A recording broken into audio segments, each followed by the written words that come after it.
আসসালামু আলাইকুম। কেমন আছেন আপনারা সবাই? মোটামুটি ভালো আছেন না? মুই জম্মের ভালো আছি বুঝলেন, এক্সের ভালো আছি, কিন্তু মনটা ভালো নাই। চারিদিকে যে অবস্থা চলতে আছে, এক্সের মনে করবেন যে আগুন আর আগুন, আগুন আর আগুন।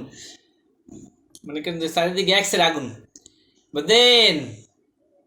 দেশের যদি খারাপ অবস্থা হয়, আর আশেপাশের মানুষের যদি খারাপ অবস্থা হয়, আত্মীয় স্বজনের খারাপ অবস্থা যদি হয়, বন্ধু বান্ধবের যদি খারাপ অবস্থা হয়, তাহলে কার ভাল লাগে বুঝেন বলেন? যার ভাল লাগে হে মানুষ না, বুঝলেন। রাষ্ট্রের যদি কোনো ক্ষতি হয়, হে মানুষ না। এক্সের খারাপ লাগতে আছে, কতগুলা মানুষের সম্পদ, কতগুলা মানুষের জিনিসপত্র ধ্বংস হয়ে গেছে। যাই হোক, সবগুলা সবগুলা যদি ধ্বংস হইয়া যায়, হেই এরপরে মনে করবেন যে প্যাডে কি আর মানে, পেটে খাইতেই মন চায়। মুখের মধ্যে যদি একটা রুচি লাগিয়ে থাকে, তাহলে মনে করবেন যে আর কি কি করা যায় বুঝলেন। একসের একসের খিদা লাগে বুঝলেন। যাই হোক, আজ খাম কি দিয়ে জানেন? মনে করবেন যে সোমান আল্লাহ একেবারে যাইয়ে রানছে, একেবারে মনে করেন চমৎকার রানছে বুঝলেন। রানছে রুই মাছ দিয়া, খেয়ার পরে কাঁচকলা আর ওই সে আলু দিয়া একসের মনে করবেন যে রান্না করছে, কি যে মজা লাগ দিয়ে আছে, হ্যাঁ মনে করবেন যে খান থাকলে কইতে পারবেন। যাই হোক, এত কষ্টের মধ্যে মনে করবেন যে খাওন তো আর থামাইয়া রাখা যাবে না। এই মুখটা যে খালি একসের খাইতে চায়, খাই গেলি বুঝলেন। বিসমিল্লাহ।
বুঝলেন, একসের খিদা লাগছে, একসের খিদা মনে হচ্ছে সব কিছু খাইয়ে গেলি।